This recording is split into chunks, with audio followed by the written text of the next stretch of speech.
question. What are the pitfalls to engaging a collaborative approach? I've also been involved in group efforts that have been framed at the outset as collaborative that have achieved no real outcome and no what I would consider bona fide collaborative process.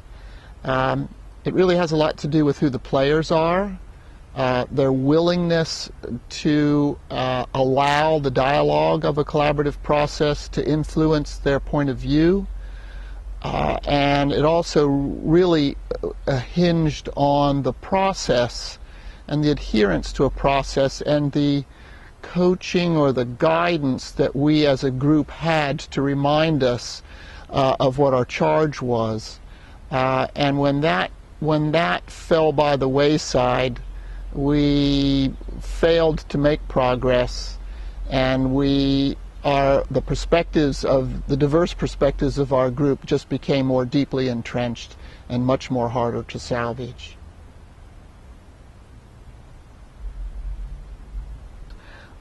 Because I don't necessarily think, I mean, Oregon is a fuzzy place, you know, it does this kind of stuff. You know, it loves to engage in this rich dialogue. So it's a very sort of democratic place, and collaborative decision making is so democratic. But on the other hand, our communities function in their sort of sectoral circles, in the sort of the Fox News world that we live in, you know, the much more sectoral environment that we live in today, where you only listen to people that think like you think. And so there needs to be something to catalyze that really hard work effort. So there has to be a focus for the project. You can't just go out and just say, let's go do something using a collaborative process, because it's more effort, you know. And for me, the success story we had, there was a very real perceived threat, and the potential outcome of the threat superseded the potential risk of collaboration associated with collaboration. And that's what brought people together that had never been in the room together before, that were carrying agendas that had never really been addressed. And it was this external threat of listing of coho salmon, which really galvanized that, coupled with the prospect that there was going to be some change happening that will be mandated change in forest management policies. And that was such a scary thought to many of the people, that they knew they were going to have to yield some ground that they had successfully defended up to that point, where it was like, well, all right, I can either have my next world prescribed for me, or I can participate in an active dialogue to define what my next world is going to be like. And that was really the catalyst for this Coos Watershed Association that was good.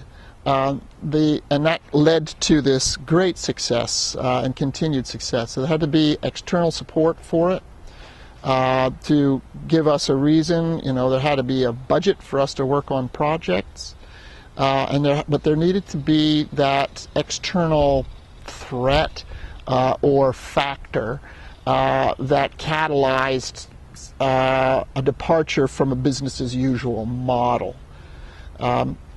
We had a similar thing for a Marine Reserve group, which is the group that failed, in my estimation, to functionally use a collaborative process.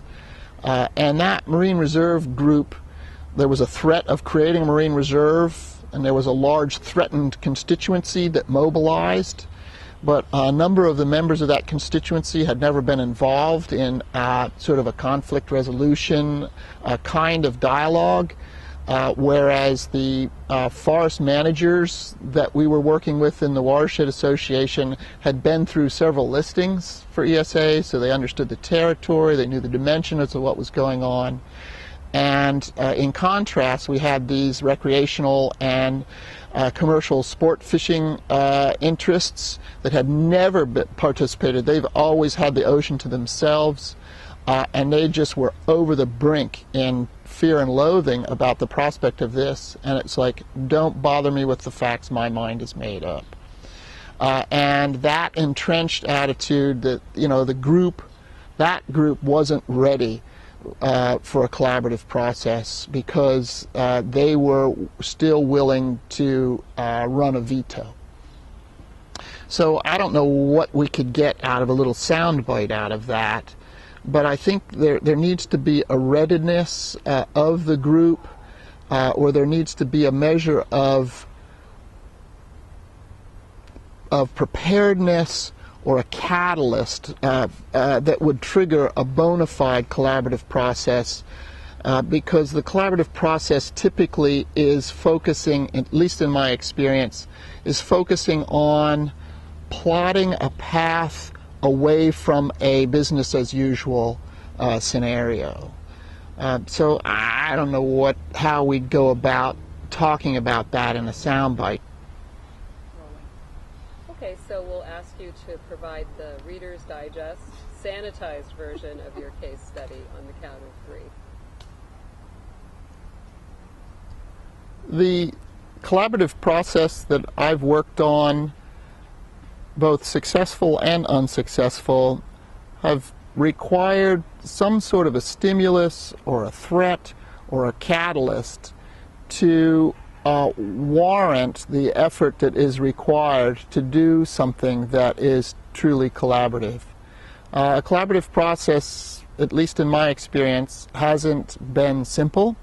It's a more involved, requires a deeper commitment, but that deeper commitment has to be focused on a requirement or a necessity to create a departure from some status quo. And the successful projects that I've worked on have had to have a threat of sufficient magnitude to require the players that might have been on opposite sides of an issue to be willing to concede that the position that they held was likely not going to survive the threat or the stimulus that had been introduced into the conversation.